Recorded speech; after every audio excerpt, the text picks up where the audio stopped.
काश तुमने मेरी भावनाओं को समझा होता। मम्मी जी, सोच रही हूँ कल से आपके साथ मिलकर हारमोनियम पर गाने का रियाज करूँगी। मेरी नई नवेली बहू ने कहा तो मेरी खुशी का ठिकाना ना रहा। तुम भी हारमोनियम बजाना जानती हो? मतलब तुम्हें भी संगीत से लगाव है? और मैं भी हारमोनियम बजाती हूँ। मुझे भी हारमोनियम। मैं अपनी बहू नूरी से बातें कर रही थी कि मेरे पति देव ने बीच में ही मुझे टोकते हुए कहा, यह क्या बहू की हाँ में हाँ मिलाए जा रही हो? वह तो बेचारी कम उम्र की है, उसे तो दुनियादारी की समझ नहीं है। तुम तो भला बुरा सब समझती हो ना। उसके साथ मिलकर ऐसा कुछ करो जिससे परिवार का कुछ उत्थान हो, 4 लोगों के बीच में हमारी साख भी बनी रहे। अब गीत संगीत में परिवार की साख और उत्थान की बात कहाँ से आ गई पापा जी? हारमोनियम बजाना एक कला है जो सबके पास नहीं होती। हम खुश नसीब हैं कि हमारे पास एक ऐसी कलाकार है जिनकी संगीत में इतनी गहरी पैठ है। मैं तो इतने अच्छे मौके को अपने हाथों से जाने नहीं दूंगी। मुझे भी खुद जैसा संगीत में पारंगत बना देंगी ना माँ जी? हाँ हाँ, मैंने अपने पति की ओर देखकर हकलाते हुए कहा। शादी के इतने बरसों के बाद अपनी बहू से सम्मान और प्यार पाकर मेरी आंखें भर आई थीं। चलो, कोई तो है जिसमें मेरे पति की बातों को नकारने का दम है। काश तुमने भी मेरी भावनाओं को समझा होता पति देव। सोचते हुए मेरे पुराने जख्म उभर आए थे। मेरी शादी अचानक से हो जाने से मेरे परिवार वाले बहुत खुश थे। बैठे बिठाए उन्हें अपनी बिटिया के लिए इतना अच्छा दामाद और ऊंचा घराना जो मिल गया था, सब ऊपर वाले की मेहर है। नहीं तो इतने बड़े घर में अपनी बेटी बिहाने की हमारी औकात कहाँ। अब हमारी पोती है ही इतनी सुंदर और भाग्यशाली, तभी तो उन लोगों ने इसे देखकर एक ही बार में अपनी बहू बनाने का फैसला कर लिया। मेरी दादी भी बड़े शान से मेरी तारीफ में कसीदे पढ़ा करती। एक शादी समारोह में मेरे ससुराल वालों ने मुझे देखकर पसंद कर लिया था। मेरे ससुराल में सास ससुर के अलावा मेरे पति अपने भाई बहनों में सबसे बड़े थे और एक सरकारी अधिकारी थे। उनसे छोटी उनकी एक बहन और एक भाई थे। कुल मिलाकर मेरा ससुराल सुखी और संपन्न था। मैं भी अपने भाई बहनों में सबसे बड़ी थी। मुझसे छोटी 2 बहनें और मेरा इकलौता भाई था। कहने को तो मैं परिवार में सबसे बड़ी, पर हरकतें बिल्कुल बच्चों वाली। सारा दिन घर में ऊधम मचाना, छोटी छोटी बातों में मुंह फुलाना और फिर अपनी जिद पूरी हो जाने पर खिलखिलाना। मेरे चेहरे पर चमकते नूर का यही तो गहरा राज था, जिसे देखकर मेरे ससुराल वाले फिदा हो गए और आनन फानन में वह लोग मुझे अपने बेटे संग ब्याह कर अपने घर की बड़ी बहू बना लाए थे। अपने घर वालों के मुंह से अपने घर वर की तारीफ सुनकर मैं भी बेहद खुश थी। मुझे यह भी लगता था कि ब्याह के बाद अपने सपनों के शहर चली जाऊंगी, जहाँ चारों ओर खुशियाँ ही खुशियाँ बिखरी होंगी। पलक झपकते ही अपने मायके पहुँच जाऊंगी और सबसे ढेर सारी बातें करूंगी। जो मेरी मांगें पूरी ना हुई तो सबसे मुंह फुलाकर अपनी जिद पूरी करा लूँगी, जैसा कि अपने मायके में किया करती थी। तब मायके और ससुराल के बीच का फ़र्क मुझे कहाँ मालूम था। वैसे तो ससुराल में किसी चीज़ की कोई कमी नहीं थी। घर के काम काज के लिए नौकर चाकर भी थे, पर खुलकर जीने की आज़ादी धीरे धीरे क्षीण होती जा रही थी। मुझे गाने बजाने का बहुत शौक़ था। हारमोनियम पर मेरी अच्छी पकड़ थी। यहाँ आ जाने के बाद हारमोनियम बजाना तो छूट ही गया। साथ ही साथ मैंने गुनगुनाना भी बंद कर दिया।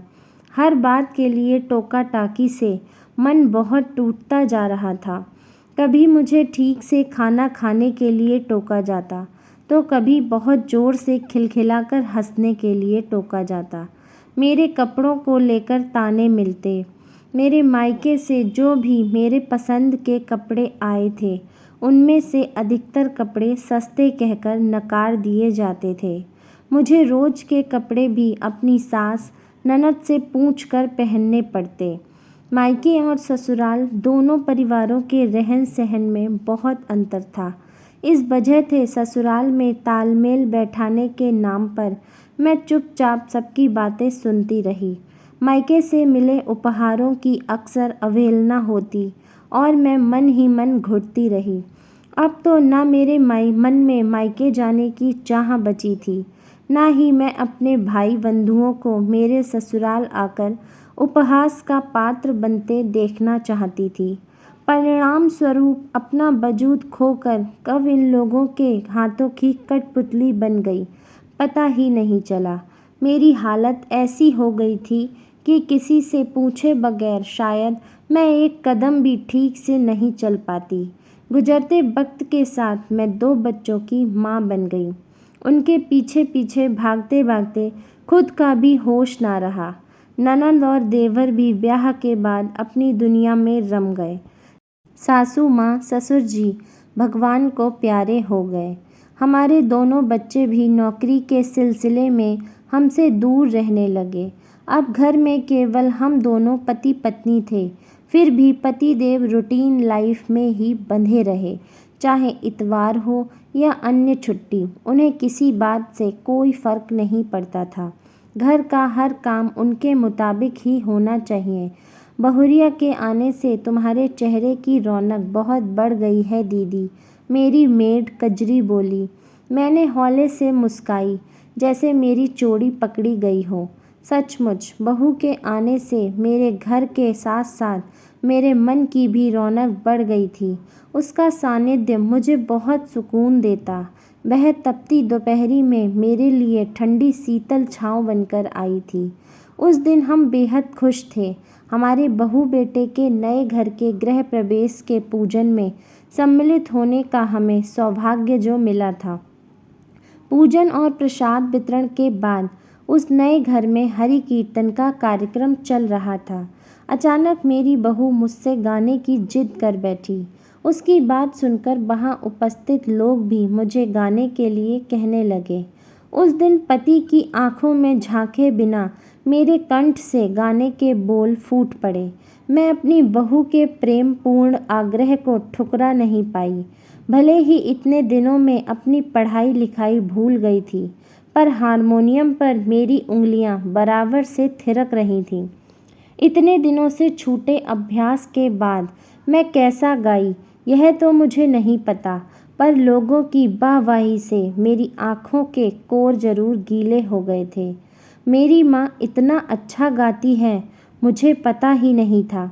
मेरी माँ एक उम्दा कलाकार है, फिर भी मैं कैसे इस कला से वंचित रह गया। बेटे की बात सुनकर मेरे पति की आंखों में पश्चाताप के आंसू झिलमिला रहे थे। हो सके तो मुझे माफ़ कर देना।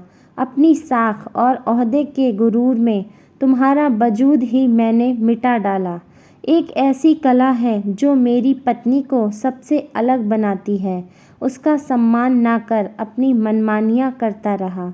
आज पतिदेव की बातों से बरसों से कैद मेरे अंदर के अंतर्मन को रिहाई मिल गई थी। धन्यवाद बहू, मेरी पत्नी के आत्म स्वाभिमान को फिर से जिंदा करने के लिए। पतिदेव ने बहू का शुक्रिया भी अदा कर रहे थे। एक बात पूछूं, तुम्हें कैसे पता चला कि माँ को गाने का शौक़ है? मेरे बेटे ने बहू से पूछा। तो मैंने भी हैरत से बहू की ओर देखा। मुझे भी इस प्रश्न का जवाब चाहिए था। वो माँ के पर्सनल एल्बम में हारमोनियम के साथ एक मुस्कुराती हुई तस्वीर ने इनकी छुपी कला की मुझसे चुगली की थी। बहू ने मुस्कुराते हुए कहा, मेरी बीबी तो बहुत बड़ी CID निकली। इतने बरसों से जिस बात की हमें भनक तक नहीं मिली, उसने उस छुपे राज को इतनी आसानी से ढूंढ निकाला। बेटे की बात सुनकर हम सब खिलखिलाकर हंस पड़े। शादी के बाद किसी लड़की को हर बात के लिए टोका टाकी करते उसे ज़बरदस्ती बदलने के लिए मजबूर किया जाता है, जिस वजह से उसका मन हजार तालों में बंद हो जाता है। बहू को भी मन मुताबिक जीने का हक है।